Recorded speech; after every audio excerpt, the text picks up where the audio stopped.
Messieurs, dames, bonjour. Merci de nous être fidèles sur EDEM TV officiel. Nous sommes très heureux d'être avec vous pour parler de la République démocratique du Congo. Il s'agit de notre pays.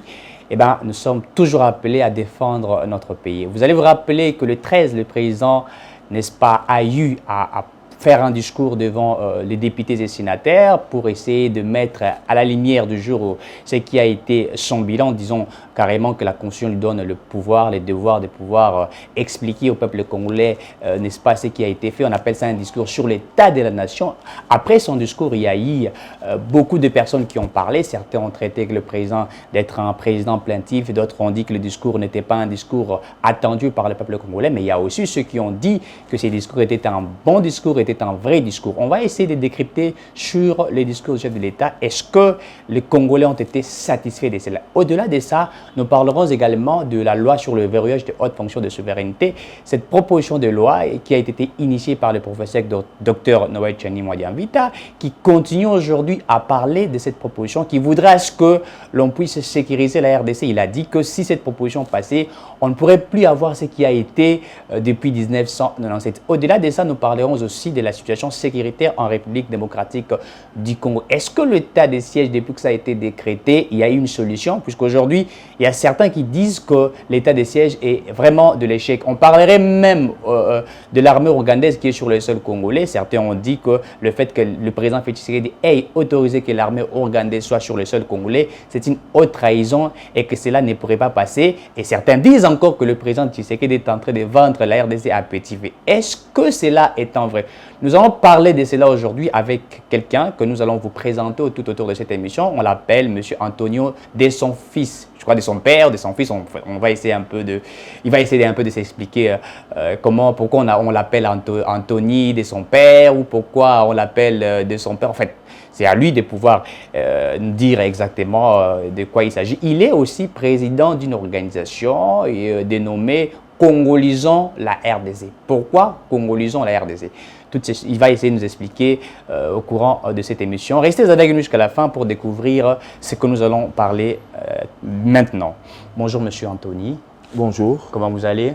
Moi je vais bien. Anthony de son père, de son fils? De son père. De son père. Pourquoi Anthony de son père? Parce que je suis le fils de mon père. Ouais. C'est un sobriquet que j'ai eu à créer de moi-même. À l'époque, on était dans les réseaux sociaux, dans le radio online et des internets pour combattre le régime sanguinaire de Kabila. Et comme on était suivi à l'étranger dans la diaspora, on devrait masquer nos vrais noms. Donc moi, j'ai eu à masquer mon nom. Anthony de son père. Au lieu de me présenter avec mon nom de famille, j'ai préféré avoir le nom de son père. Bon, de son père, je suis le fils de mon père. Je suis le fils de Dieu spirituellement et je suis le fils de mon père biologique. Donc, ça a valu le coup de dire que je suis Anthony de son père. Très bien. Vous êtes président ou coordonnateur d'une organisation dénommée Congolisons la République démocratique du Congo. Pourquoi Congolisons la RDC? Vous prenez la congolité? Nous ne prenons pas la congolité. Nous, longtemps, le Congolais a échappé à son destin. Le destin du Congolais échappe. Et nous étant un groupe, une plateforme, nous voulons à ce que le Congolais puisse prendre charge de son propre destin. Culturellement, économiquement, politiquement et socialement. Congolisons la République démocratique du Congo, c'est une plateforme où nous prenons les valeurs d'abord congolaises. Il n'y a pas de congolité. Que tu sois congolais de père et de mère, que tu sois congolais 100%, 1%, 0,5%, 50%, 40%, nous acceptons tout le monde. Aussi longtemps que les valeurs congolaises, politiques, économiques, sociales, culturelles sont représentées valablement, vous êtes les bienvenus. Donc, longtemps, comme je disais, longtemps, nous avons été colonisés par la Belgique et nous avons aussi suivi une autre forme de colonisation par le régime de Mobutu pendant 32 ans. Et après, nous sommes passés par 18 ans ou 19 ans de pouvoir de ces régimes qui viennent passer. Le régime Kabila. Voilà. Le Congolais, après 75 ans, depuis l'indépendance jusqu'en ce moment, ne se retrouve pas. Et on perd nos valeurs politiques, on perd nos valeurs culturelles, on perd nos valeurs économiques. Étant une plateforme, nous voulons être une force, non seulement politique, mais nous voulons d'abord être une force économique et financière. Et les gens me posent la question, l'argent vient d'où? L'argent, c'est dans la tête. L'argent, c'est créé par la tête. Quand on a une tête et la plateforme fonctionne avec ce qu'on a dans la tête, on pourra faire de grandes choses. Donc, nous voulons avoir des jeunes gens, des jeunes femmes qui vont battre campagne pour la valeur de l'homme congolais, pour le social du Congolais. À titre d'exemple, comment est-ce que même les situations économiques de petits commerces échappent aux Congolais? Au Congo, il n'y a pas un Congolais qui va se dire « aujourd'hui j'ai une banque ». Aucun Congolais ne détient une banque. Toutes les banques que vous voyez ici sont des banques étrangères. La majorité de petits commerces et de petits business et de grandes entreprises, ça ne nous appartient pas. Quand Kabylie partait, on estimait sa valeur économique par rapport au poids de l'économie congolaise à 75 et 80%. Une seule personne, un seul clan, une seule famille. Donc, avec ça, nous nous sommes dit, les Congolais perdent. Le Congolais n'est pas stable économiquement, le Congolais n'est pas stable financièrement, le Congolais n'est pas stable politiquement. Nous voulons à ce que nous puissions avoir des députés, des gens qui vont se battre pour le social du pays. À titre d'exemple, il y a un article 35, je ne peux pas le lire correctement, je vais paraphraser. Là, on dit le travail, c'est un devoir sacré du citoyen congolais. Le taux de chômage est élevé. Et dans le même article, on prévoit une ligne qui dit que le salaire du peuple congolais doit faire de sorte que ça lui permet de vivre paisiblement dans son pays. Mais quand tu vois une compagnie chinoise, une compagnie sud-africaine, une compagnie égyptienne, une compagnie portugaise, une compagnie libanaise ou grecque viennent se planter dans notre pays et qui donnent un salaire de 50 à 40 $ le mois à un citoyen congolais. Et les gens n'en disent absolument rien. Voilà notre combat. Voilà notre idéologie de notre plateforme. Donc j'appelle aux gens de massivement adhérer et de nous accompagner dans cette lutte. Est-ce que tout ce que vous venez d'évoquer n'est pas là un problème de la politique interne de nos autorités qui fait en sorte qu'il y ait une faiblesse au niveau de l'économie, qu'il y ait une faiblesse au niveau de la justice, qu'il y ait une faiblesse dans tous les secteurs de la vie de la République? Est-ce que cela n'est pas un problème ici de l'homme congolais qui aujourd'hui n'est pas responsable? Mais effectivement, c'est le problème de l'homme. Cette situation, c'est l'homme qui doit le gérer. Quand je parle de l'homme, c'est la femme congolaise et l'homme congolais qui doit gérer cette situation. C'est un problème d'homme. C'est un problème de concept. C'est un problème de détermination. C'est un problème de discipline.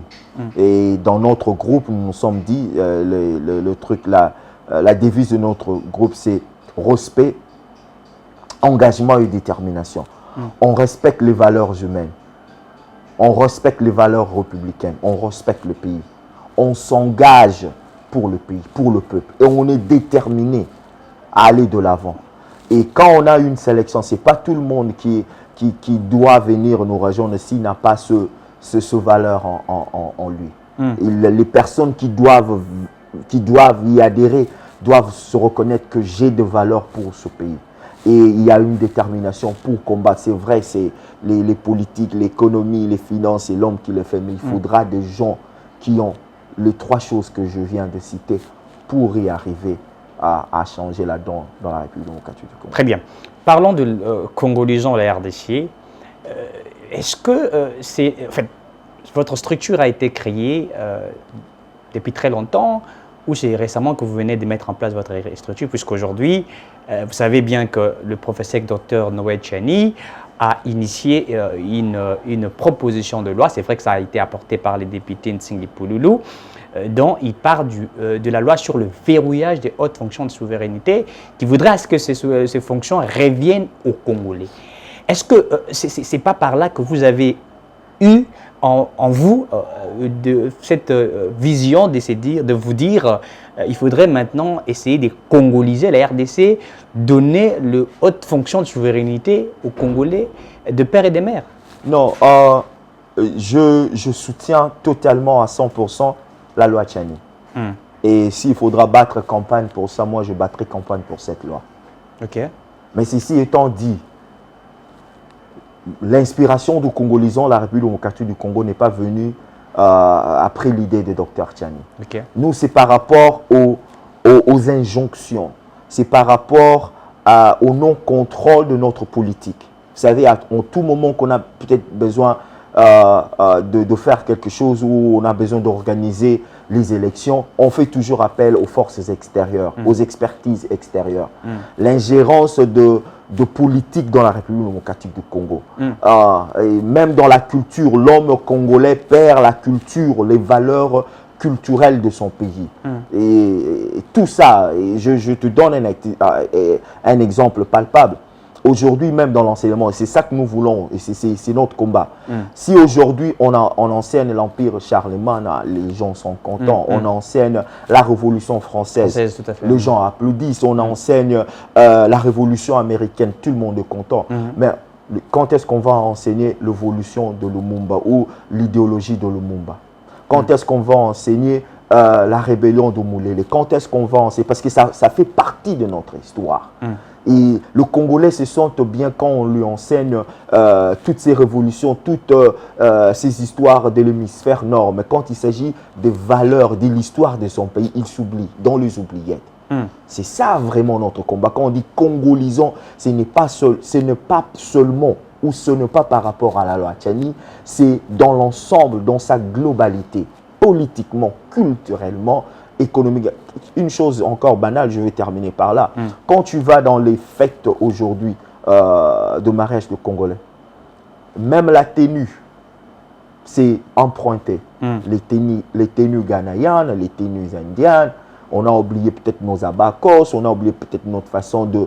Voilà, tout ça, même culturellement, cette influence, ça fait que nous perdons nos valeurs congolaise, qui n'a rien à voir avec la congolité. La congolité, c'est une idéologie, c'est un concept qui a été, je ne sais pas, ça c'est venu de la Côte d'Ivoire. Là, on voulait vraiment séparer. L'Ivoirien était, exactement. Nous, ce n'est pas ça. Nous, on dit, même si tu es congolais de 5%, mais tu veux que les valeurs congolaises puissent être respectées, les valeurs congolaises puissent aller de l'avant. Quand je parle de valeurs congolaises, les valeurs politiques, économiques, sociales, culturelles, viens nous rejoindre et on fera une bonne affaire. Par là, vous voulez dire, vous faites allusion à ce que Mobutu a fait, ce qu'on attend par le retour à l'authenticité, où tout Congolais qui détenait les noms français, je ne sais pas moi, grecs, devrait reprendre le valeur culturelle. C'est pas la vision que vous avez dans la congolisation de la RDC? Non, oui et non. Dans quel sens? Tu peux, quand Mobutu a fait ça, il y a des gens qui ont retenu leur nom, qui n'ont pas retenu, mais qui ont repris leur nom d'authenticité. Mais est-ce que, en reprenant le nom d'authenticité, est-ce que ces gens-là ont gardé les valeurs de politique congolaise à l'époque, ou zaïroise à l'époque, pour faire l'émergence de notre pays? Quand je parle de congolisant la République, vous savez, la Chine pour un temps était enclavée en lui-même. Ils se sont restructurés en eux-mêmes. Ils ont dit, bon, nous laissons la porte à tout le monde, les fenêtres à tout le monde pour que les influences extérieures puissent venir nous dominer. Non, Mao Zedong a dit non, on s'enferme pour un temps. On cherche de savoir qui nous sommes étant chinois. Et il avait une vision. Et c'est ce modèle, je ne dis pas qu'on doit faire la chinoiserie, mais c'est cette forme de pensée pour dire, en congolisant, nous nous enclavons pour mettre des structures et des sous-bassements pour enfin avoir un tremplin d'aller de l'avant. Que le Congo politicien, que le Congolais économique, que le Congolais financier, que le Congolais social se retrouve dans les valeurs de son pays.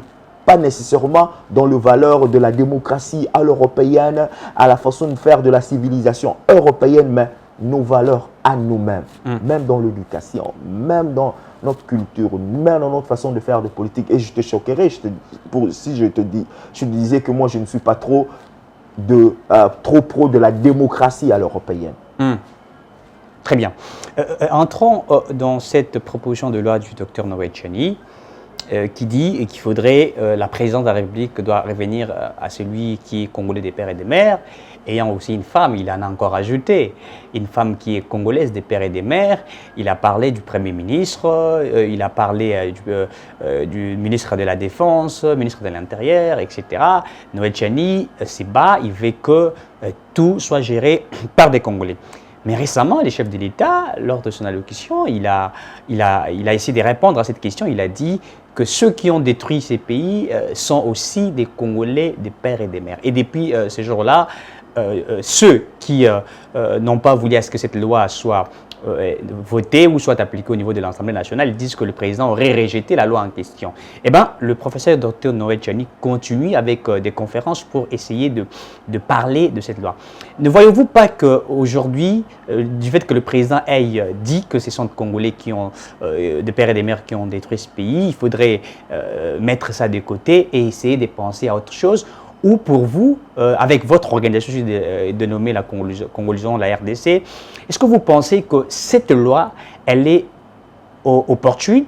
Est-ce que vous pensez que cette loi mettrait la paix en République démocratique du Congo, d'autant plus que Moïse Katumbi est contre votre loi et Katumbi a même accusé le gouvernement congolais, a accusé le chef de l'État, il faut le dire indirectement, de vouloir bloquer sa candidature en 2023 alors que lui voudrait se présenter comme candidat président, tant mieux, même si certains disent qu'il est juif, qu'il est grec, qu'il est, je sais pas moi, zambien, etc. Le président de la République étant d'abord un citoyen congolais comme tout autre citoyen congolais, dans son plein droit, il peut mettre son avis. Il a émis son avis par rapport à la question qui lui a été posée. Moi, je continue toujours à applaudir le bravure et le courage du docteur Tchani, et malgré les insultes. Vous savez, lui et moi, on a le même background, et il donne cet exemple en tout moment. Moi, j'ai eu mon premier stage, je l'ai eu à faire avec le département du Trésor américain. J'étais, comment on dit, auditeur de banque. Mais avant de faire ce stage-là, et pour être stagiaire, je devais avoir la nationalité. La nationalité américaine. Voilà. Je devrais avoir la nationalité américaine pour que je fasse ce stage-là. Si vous n'avez pas la nationalité, vous ne pouvez pas faire le travail. C'est comme ça qu'on a verrouillé certains postes des agences fédérales américaines. Parlons-en maintenant de ce verrouillement. J'ai beaucoup estimé l'exemple du Dr Tchani qui avait dit, aujourd'hui, si vous avez une femme congolaise qui fait un enfant avec le roi de la Belgique, soyez-en sûrs que cet enfant, en Belgique, quand bien même il sera belge, il sera prince, il sera adopté, machin, il fera partie de la famille royale. Mais en aucun jour, cet enfant sera le roi de la Belgique. En aucun jour. Si cet enfant n'est pas roi de la Belgique, pourquoi nous devons être une poubelle pour ramasser tout le monde, accepter tout le monde, être président de la République démocratique du Congo? La loi Tchani, c'est une loi excellente pour protéger notre pays. La loi Tchani, c'est une loi excellente pour protéger le poste régalien de la République démocratique du Congo. Partout où vous irez, il y a toujours une protection. Contrairement à ces détracteurs qui disent que la loi a été faite contre... Katumbi, là on parle de Katumbi, puisque c'est lui qui réplique automatiquement. Là, on dit toujours qu'ils se sont mauvais, qu'on est là, c'est mouche. Ouais. Qui se sont touchés. Le problème, il s'en est approprié comme si la loi a été créée contre lui. La loi n'a pas été créée contre lui. il n'est pas le seul métis ou n'est pas le seul 50% congolais qui veut être président de la République démocratique du Congo. Il y en a plein qui peut-être n'ont pas dit ça ouvertement, mais qui un jour inspirent ou s'aspirent à être président de la République démocratique du Congo. Donc là, cette loi ne lui concerne pas du tout. Moi, personnellement, et je crois que c'est l'avis peut-être de... Si aujourd'hui tu poses 60 à 70% ou 80% de Congolais, ils te diront cette loi c'est bien pour la République démocratique. Et j'encourage les députés Singh et tous les autres députés à accompagner cette loi. Parce que vous savez ça fait quoi? On n'a pas de contrôle. On n'aura jamais de contrôle si on laisse... Et les gens disent ça va créer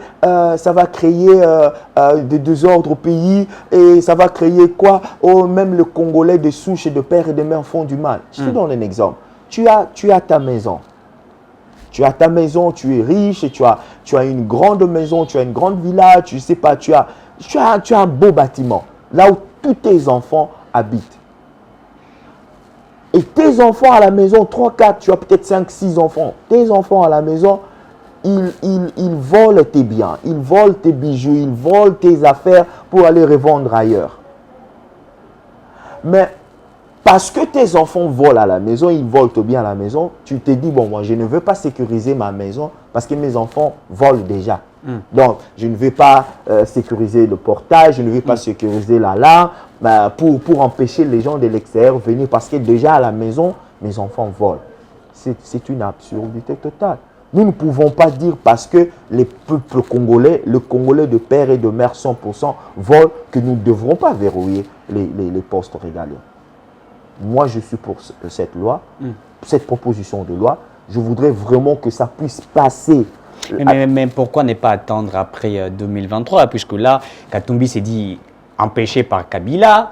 Vous allez vous rappeler qu'il est en exil et actuellement empêché par cette loi et qui traite d'une loi, n'est-ce pas, de Tshisekedi, travailler dans les officines de Félix Tshisekedi. Pourquoi ne pas attendre à ce que, peut-être un peu après quelques années, pour qu'on puisse essayer de verrouiller cela? Pourquoi simplement le faire maintenant? Est-ce que la République doit obtempérer au caprice d'un seul individu? La République. Si nous voulons avancer la République, nous voulons mettre de bases solides pour la République, nous devons attendre les caprices d'un soi-disant politicien prétendant être président de la République pour ne pas faire avancer les choses. Non! Les caprices de politique, le caprice de ce monsieur restera dans sa mallette, dans son groupe, dans son parti politique, point barre. Nous voulons faire avancer les choses. Nous devrons verrouiller ce poste. Regarde, il y a plein de choses que le monsieur peut faire. Il y en a plein. Comme par exemple quoi? Il peut, s'il a la tête, s'il a ses épaules sur lui, s'il a le corps carnien en lui, s'il a le cerveau, il peut être Premier ministre, il peut être directeur bon, Premier ministre, c'est aussi pratiquement impossible de verrouiller. Bon, il peut être même gouverneur ici à Kinshasa. Il peut être ministre de l'hydrocarbure. Il peut être ministre de mines. Il peut. Moi, je me dis, étant soi-disant millionnaire qu'on prétend qu'il est, il peut créer beaucoup. Quand il dit « j'ai le souci du peuple congolais », ah, tu as le souci du peuple congolais, bravo monsieur. Alors, créer des emplois avec tes millions. C'est ça aussi, aider le pays. Aider le pays, ce n'est pas seulement être président de la République. Ça, c'est ce qu'on appelle le soif du pouvoir. Ça en a soifé du pouvoir. C'est la présidence de la République ou rien. Raison pour laquelle il va aller faire du n'importe quoi devant ses pairs pour dire... Devant les Juifs. Devant les Juifs pour dire que bon, la République lui refuse. Ce n'est pas la République qui lui refuse. C'est une loi proposée par Dr Tchani, accompagnée par le député Singh Pouloulou. Et puis on va voir. Mais pourquoi jusqu'à ce moment au niveau de l'Assemblée nationale, il y a encore de la lenteur? On dirait que les députés ne veulent pas débattre sur cette loi. On ne peut pas s'éterniser, on ne peut pas se cramponner à ces rumeurs que les députés ne veulent pas. Moi, j'ai eu des conversations avec certaines personnes, certains députés aussi, et même avec lui-même, Dr Tchani. Cette loi va passer. Tôt ou tard, ça va passer. Sauf que les séances qui ont précédé, il y avait beaucoup plus de choses un peu beaucoup plus importantes à régler, mais la séance qui viendra, la session qui va venir, je crois qu'il y aura quand même débat par rapport à ces projets. Très bien. Cette proposition de loi. Voilà, nous parlons maintenant de cette, comment dirais-je, du président de la République. Vous allez vous rappeler que les discours tenus devant les députés et sénateurs, l'état de lieu qu'il a essayé de mettre en fait, d'éclairer le peuple congolais, le président a parlé devant les députés et sénateurs, il a parlé des questions sécuritaires, il a expliqué, il a parlé de la justice. Bref, qu'avez-vous retenu de ces speeches du président de la République, l'état de la nation? Est-ce que le président était convaincant? Est-ce que le président a raté certaines choses? Il y a certains qui ont dit qu'ils attendaient à ce que le président parle de ces dossiers des rames. Rien n'a été dit. Ils attendaient à ce que le président parle de vous allez vous rappeler qu'on aurait promis au peuple congolais les chinchars à Kinshasa et tout ça, et que certains nous ont même dit que c'était pas arrivé à Kinshasa, c'était rien du tout. Et les gens s'attendaient à ce que le président essaie d'expliquer toutes ces choses-là, mais ils disent qu'on n'a pas vu le président parler des rames, le président n'a pas parlé du social du peuple congolais, il n'a que spéculé, il n'a que promis, comme toujours. Ben, bref, qu'est-ce que vous avez retenu et qu'est-ce que vous pouvez répondre à toutes ces personnes qui ont dit tout ce que je venais d'évoquer ici? Moi, j'étais là, j'ai suivi le discours, j'étais dans l'hémicycle, présentiellement, j'ai suivi, pas dans le réseau, j'étais là dans la salle, j'ai écouté le discours du président. Le discours du président, il est ce qu'il est. Il a adressé les choses qu'il a mis dans son agenda à adresser au peuple congolais. C'est au peuple congolais d'apprécier ou de ne pas apprécier. Comme moi je dis toujours, ceux qui n'aiment pas le président vont faire ce qu'ils font toujours. La détraction, nier, dénigrer, c'est le droit fondamental. Ils peuvent faire ça. Ceux qui apprécient, apprécieront. Moi, j'ai retenu deux choses dans ce discours. Il a parlé de la justice. Et il parlait du social. Quand il a parlé de la justice, il a reflété, c'est comme, il a reflété une chose, une déception, entre guillemets, par rapport à la justice. C'est là mon entendement. Il a reflété son langage et son langage verbal et son langage un peu physique a reflété, les deux ont reflété une certaine déception de la part de justice. Là, c'est un. Le deuxième élément, quand il a parlé du social, il a dit « Je connais votre souci. Je connais la situation actuelle du social du peuple congolais. » En ce moment, quand il a dit ça, certaines personnes, il y avait un groupe de gens qui se sont mis debout. Je ne sais pas si c'était les gens de l'UDPS ou les citoyens debout de l'UDPS, les parlementaires debout de l'UDPS. Il y avait un groupe de gens un peu éparpillés qui se sont mis debout. Ils ont dit « Longola Bango, Longola Bango ». Donc, les gens ont répondu à ce qu'il avait dit. Si on parle de la justice, et par rapport à ce que les gens disent, il fallait qu'il fasse ça, il fallait qu'il fasse ça, il fallait qu'il fasse ça, et c'est lui-même qui a le commande, et ce n'est pas un leader. Vous savez... Mais on dit que c'est plein beaucoup, les présidents. Voilà. Pratiquement, il s'est plaint. Vous savez, le modèle de leadership dans les systèmes anglophones, c'est différent dans les systèmes francophones. Dans les systèmes anglophones, quand on t'appelle leader, c'est que tu as une responsabilité. Le président de la République, c'est un leader du pays. Il a la responsabilité étant garant de la nation. Tout comme le ministre qui accompagne son gouvernement. Le ministre de Finances, le ministre de Budget, le ministre de l'Économie, le ministre de Justice. Ce sont des leaders dans leur ministère. Ils ne peuvent pas attendre toujours les injonctions du président de la République. Dans le modèle anglophone, quand tu es directeur, quand tu es chef de projet, quand tu es analyste, quand tu es superviseur, quand tu es réceptionniste, dans ton coin là où on t'a mis, tu es un leader. Et tu as de responsabilités de prendre de certaines décisions selon l'échelon de ta responsabilité. C'est de la même façon, on demande au président d'être ministre de justice pour frapper. On lui demande aussi de ne pas se mêler de la justice deux fois. Moi, je comprends. Je ne sais pas spéculer, mais je peux lire qu'il y aura peut-être un changement au niveau du ministère de la Justice. Je ne sais pas. Mais la personne qui chapeaute, elle est Madame ministre de la Justice, elle est de l'IDPS. Mais pourquoi toutes ces choses bloquent? Ça ne veut rien dire. Ça ne veut rien dire être de l'UDPS. Ce n'est pas une garantie que quelqu'un qui est de l'UDPS pourra être aussi corrompu. Je ne dis pas qu'elle est corrompue.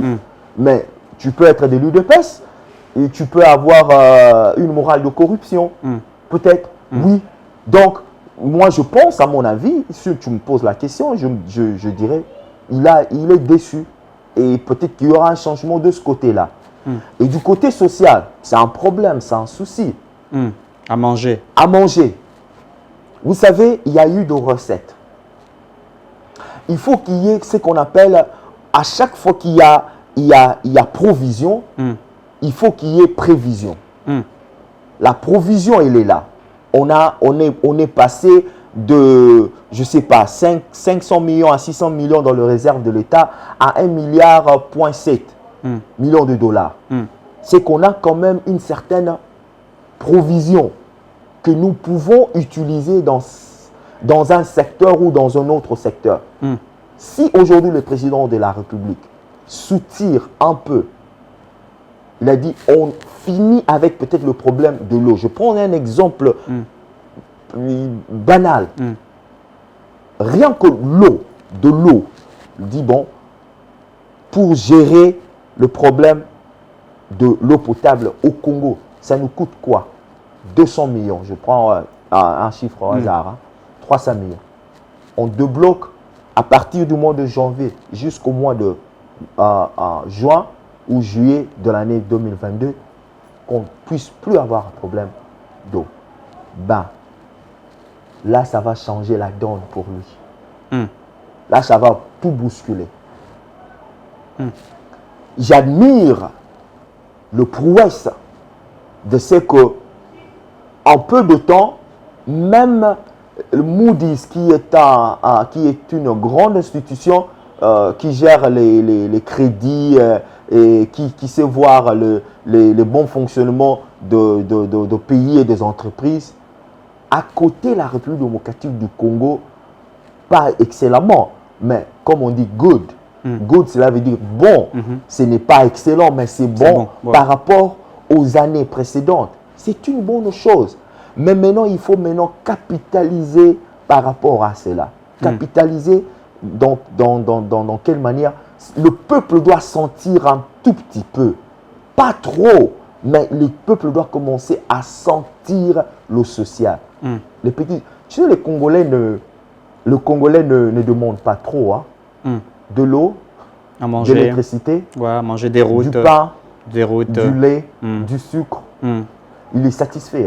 Et je crois que si le président a des visionnaires tout autour de lui, il peut arriver à faire ça. Et ça demande seulement une certaine vision de ceux qui l'accompagnent. Mais il est président pratiquement 3 ans, alors que lorsqu'il était encore candidat président, il aurait promis au peuple congolais de répondre, n'est-ce pas, à l'ère prorata. Il a parlé du social, au fait, qui était déjà même un mode de, comment dirais-je, de ces actions depuis Etienne Tshisekedi. On parle du peuple d'abord, c'est-à-dire le manger, le social, etc. Mais pourquoi attendre 3 ans durant sans qu'il y ait cet impact sur le vécu quotidien du peuple congolais? Et aujourd'hui, il faut dire, c'est de l'opposition commence à prendre du pain pour essayer de brandir, pour dire voilà, le prix du pain est à la hausse, regardez les sucres est à la hausse, etc. Pourquoi avoir attendu? Pourquoi le président ne doit que toujours s'expliquer alors qu'il doit agir? Je ne voudrais pas faire l'apologie du président de la République. Mais tout président du monde, ils ont cette maladie. La propagande. Il y a des discours propagandistes, il y a des discours pragmatiques, il y a des discours normaux. Je ne dis pas que le président avait fait de la propagande. Mais on arrive à un certain moment, je te prends comparaison n'est pas raison. Si tu regardes les discours, si tu écoutes les discours de Obama avant sa première élection, ouais. Tu vas dire waouh! Obama a fait beaucoup, mais la majorité des choses qu'il avait dit, il ne l'a jamais fait. Et par là, vous voulez expliquer que ce que les gens attendaient de Tshisekedi, ça ne sera pas ça? Non, cela veut dire quoi? Il y a lieu de correction dans le discours. Il y a lieu de correction dans le discours. Dans quel sens? Le président a une opportunité avec la dernière année ou les 2 dernières années de son mandat de faire quelque chose par rapport aux recettes qui sont là. Parce qu'il y a une recette, il y a des recettes de l'État en ce moment. Avant, il n'y avait pas de recettes, maintenant, il y a des recettes. Cette opportunité pour dire, oui, j'avais promis des gens. Peut-être je ne satisferai pas 100% de ce que j'avais promis. Mais mettons-nous sur la table, regardons-nous des yeux dans les yeux, avec ce gouvernement de Royer, qu'est-ce qu'on peut faire pour satisfaire ne fût-ce que les essentiels du peuple congolais par rapport au social. Il peut le faire. Le président de la République a une volonté de faire. À cette volonté de faire, il suffit seulement qu'il se met sur la table avec des gens de la même façon, de la même volonté pour y arriver, il peut arriver. Est-ce que vous pensez au sein de l'Union sacrée, ceux qui accompagnent les chefs d'État sont sérieux? Parce qu'apparemment, il y a des choses qui ne marchent pas dans presque beaucoup de ministères. Vous avez ici évoqué les ministères de la Justice, par exemple, qui est chapeauté par CDD DPS. Vous avez, par exemple, le ministre de l'Enseignement primaire secondaire, Tony Mwaba. Il y a des problèmes au niveau de ces ministères-là. Est-ce qu'il y a, au sein de l'Union sacrée, le président a aussi le même problème que Kabila avait, puisqu'à un certain moment, Kabila disait qu'il n'a pas eu plus de 15 bonnes personnes tout autour de lui. Est-ce que le problème, c'est les castings? Et vous venez récemment de le dire, il a ce que certains disent chapeler des bonnes intentions, les présidents de la volonté, mais pourquoi cette volonté n'arrive pas à toucher le peuple congolais? Est-ce qu'il n'y a pas un problème de casting? Honnêtement parlant, le jour que le président on l'a installé comme président de la République, j'ai fait une émission, une analyse pour dire les 5 points qui feront que le président de la République réussira pendant son mandat. Et l'un des points, j'avais dit casting. Là, on est en 2018. 2018-2019. J'ai dit casting. Si le casting est mauvais, ça sera difficile pour le président de la République d'accomplir ses désirs, d'accomplir sa volonté de faire ce qu'il veut. Et parlons de l'union sacrée. L'union sacrée, c'est un mal nécessaire. Il fallait qu'il y ait une union sacrée. Comment est-ce qu'on allait dévier ou éviter que cette suprématie de, entre guillemets, Kabylie continue dans ce pays? Il fallait que les gens puissent venir ensemble. Tu sais, c'est l'hybride là, ce n'est pas joli. Ce n'est pas beau quand tu regardes les têtes. C'est pas des têtes qu'on doit applaudir, mais il fallait faire avec pour reconstruire. Il y a des gens qui sont venus et qui ont changé de peau. Il y a ceux qui sont là qui n'ont jamais changé de peau. Je te dirais comme les gens comme Mende. Mendo Malanga a changé de peau. Il est devenu Tshisekedi, c'est devenu plus que Tshisekedi que kabiliste. Voilà. Et si on se disait, bon non, lui, qu'il ne vienne pas, qu'il reste dans son coin, il allait changer. Non.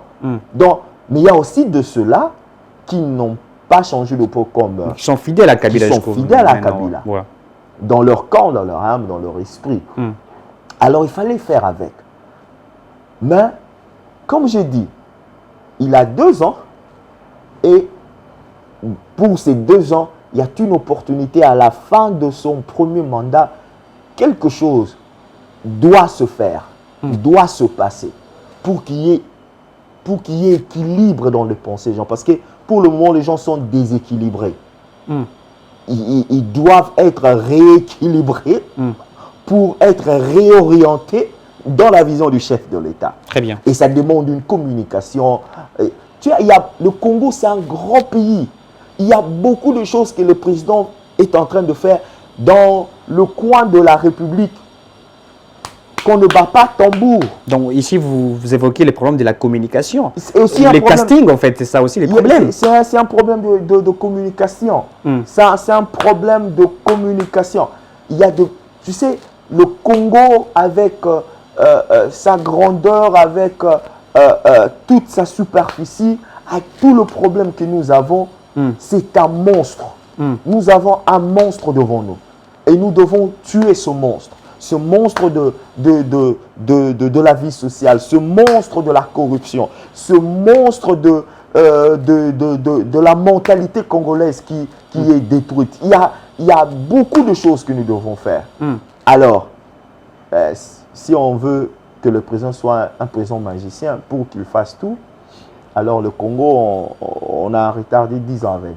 Très bien. Au niveau de la sécurité, le président a confirmé la présence de l'armée rwandaise en République démocratique du Congo. Est-ce que pour mettre fin à ces tueries à l'est de la République, il faudrait qu'il y ait comment je peux appeler ça, ces mariages entre l'armée congolaise, l'armée rwandaise, l'armée rwandaise? Est-ce que l'armée congolaise n'est-elle pas forte pour essayer de traquer à ces bandits au niveau de l'Est? Est-ce que le gouvernement congolais ne met pas assez de moyens pour trouver la sécurité, mettre la sécurité à l'est de la République, que le président s'est dit, ben écoutez, je dois recourir à l'armée rwandaise pour essayer de traquer, n'est-ce pas, ces rebelles des ADF? Si vous me posez la question, étant homme dans les émotions, je dirais l'armée rwandaise ne peut pas fouler ses pieds dans le sol congolais. Non. Mais si vous me demandez d'être pragmatique, je dirais oui. Je te donne un exemple. Tu dis, est-ce que on doit recourir à l'armée ougandaise pour traquer les ADF? Je te donne un exemple. Osama Bin Laden. Tu sais, il a fallu combien de pays pour le traquer en Afghanistan? Plusieurs pays. Il a fallu la France, l'Angleterre, les Israéliens, les Canadiens, les Américains, les Allemands, c'était un danger. Les Belges.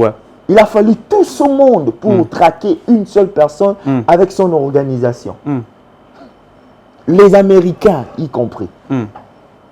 Ces gens-là, ce sont des terroristes. Ce n'est pas une guerre formelle, une guerre classique. Là où vous savez, vous combattez un autre pays qui a des armes. Non.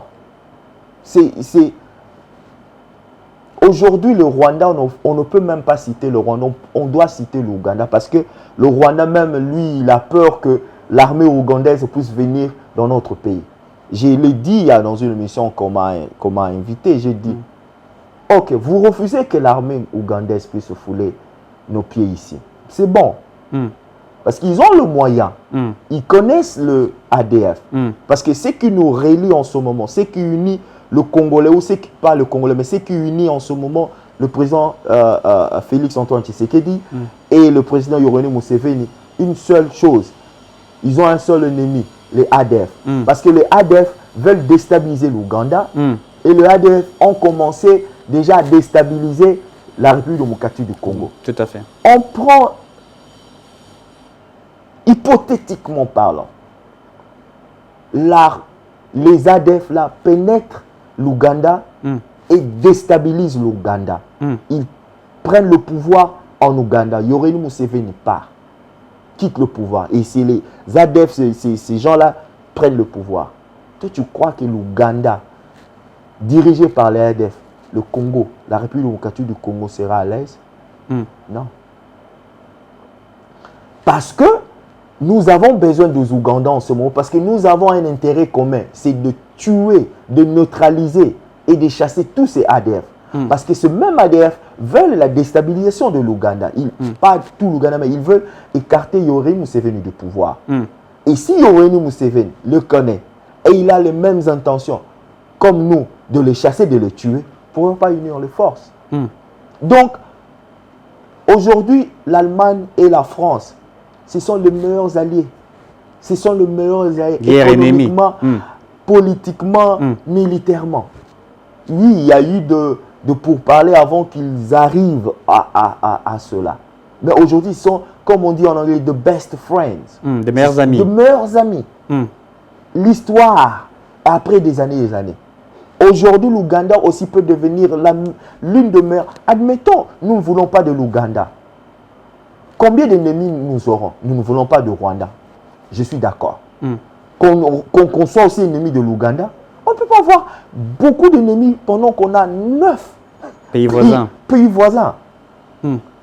À un moment de la vie, on doit arriver au pragmatisme pour dire nous devrons arriver à ceci et nous devrons faire ça pour le bien commun de la région et de l'intérêt national. Très bien. À quand l'arrivée des investisseurs que le président aurait promis? On a dit qu'il avait dit qu'il y aurait des investisseurs qui doivent venir investir en République démocratique du Congo. Vous êtes aussi financier, vous venez de rappeler que vous êtes auditeur.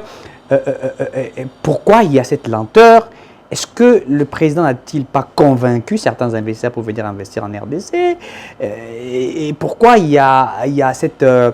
c'est un peu froid, et les gens attendent, et il faut dire 80% des Congolais, de jeunes, sont sans emploi. Et pourquoi cette lenteur, au fait? Que je sois honnête envers vous, les investisseurs veulent venir au Congo. Il y en a beaucoup. Mais une chose est vraie, il y a beaucoup, ceux qui sont tout autour du président de la République, empêchent ces investisseurs de venir au Congo. Comment ils empêchent les investisseurs? Quand vous avez des gens qui demandent de pourcentage, quand l'investissement n'est pas encore concret, quand le projet n'est pas encore concret, comment est-ce qu'un investisseur peut venir mettre son argent? C'est un problème. C'est qui empêche de l'État? Ou au niveau du ministère? Je ne pointe pas de doigt. Que ce soit au niveau du ministère, que ce soit au niveau, je ne sais pas quoi, il y a de ces gens, quand un investisseur vient, ou les investisseurs viennent avec leur projet, ils demandent déjà de pourcentage pour que le projet soit accepté ou pour que le projet soit présenté au bureau du chef de l'État. Ça pose un problème. Ce n'est pas le problème du chef de l'État. C'est le problème de ceux qui sont là tout autour pour, moi je dis, faire la chasse. Faire la chasse aux investisseurs pour qu'ils empochent de l'argent. Je connais un peu, un tout petit peu. Parce que j'ai eu une idée d'un projet qui devrait être là. Mais ce projet a retardé. C'est parce que, soi-disant, il y avait quelqu'un qui voulait en bénéficier aussi, selon lui, qui demandait certains pourcentages. Et on doit se dire des choses clairement, que ces choses retardent la République, que ces choses freinent l'économie du pays, que ces choses retardent l'avancement de ce que le président veut faire. Mais est-ce que le président ne connaît pas cette situation? Pourquoi, s'il connaît la situation, pourquoi il n'arrive pas à trouver une solution urgente? Je ne peux pas dire que le président connaît ou je ne peux pas dire que le président ne connaît pas. Mais je sais, si le président est au courant de la situation, non, ces gens ne peuvent pas exister. Il les écarte. Il les écarte facilement. Parce que, regarde, admettons j'ai un projet de 1,5 milliard de dollars. Je voudrais venir investir avec mon argent. Vous me demandez déjà 5 à 10%, 20%. Tu as fait quoi? Tu as fait quoi? Et le gangrène là existe dans la République démocratique du Congo. Comment nous allons faire évoluer notre pays? Comment est-ce que nous allons faire évoluer notre économie? Comment est-ce que nous allons laisser ces investisseurs venir investir au Congo si on ne change pas cette mentalité? Moi, je te dis, moi, je suis furieux quand j'entends.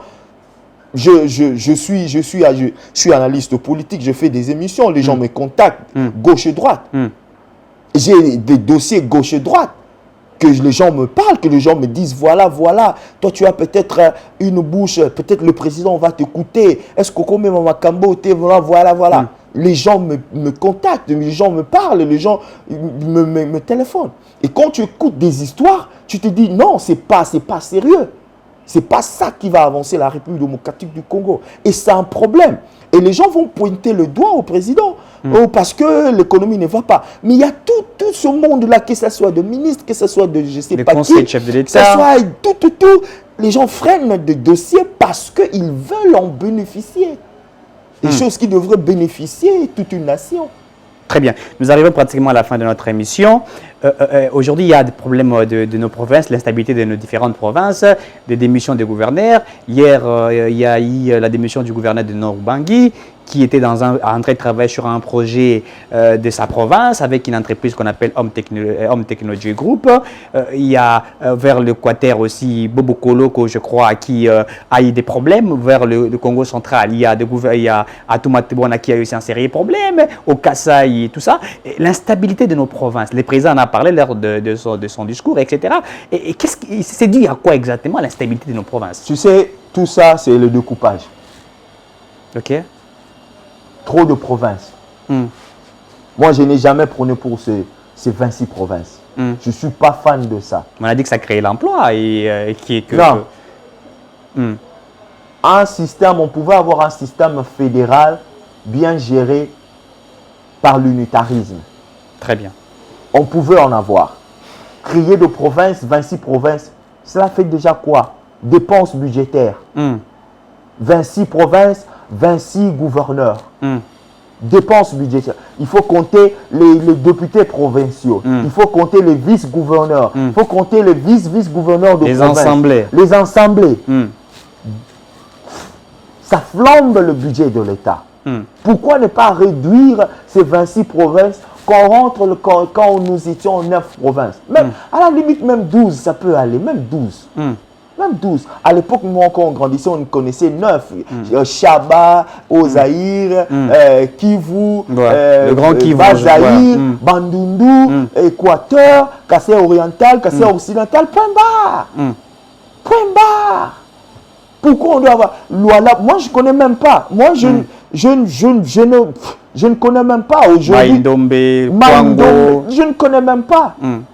Il y a 2 jours que je viens d'apprendre que là où ma mère est originaire, c'est maintenant l'Omami. Je ne savais même pas ça. Donc, ces histoires-là, on a destitué un gouverneur.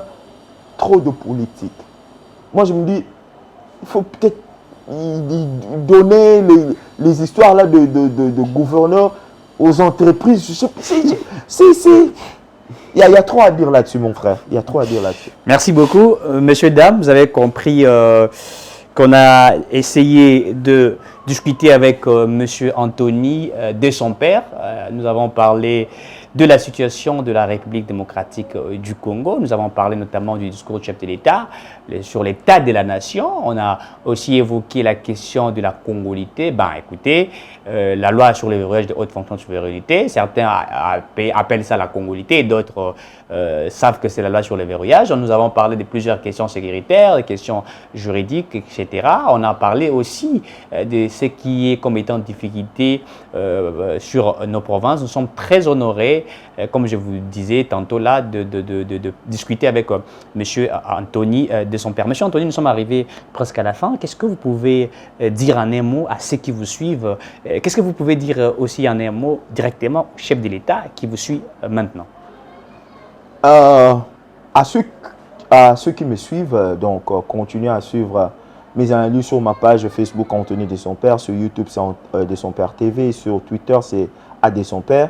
Je suis là pointé, je ne cache pas mes couleurs politiques, pas politiques, mais je ne cache pas mon support. Moi je dis, longtemps nous avons combattu Kabila dégage et maintenant qu'il y a un président, il faudra le soutenir. Très bien. Aujourd'hui si M. Tshisekedi fait son mandat au CD, il va faire 2 mandats évidemment.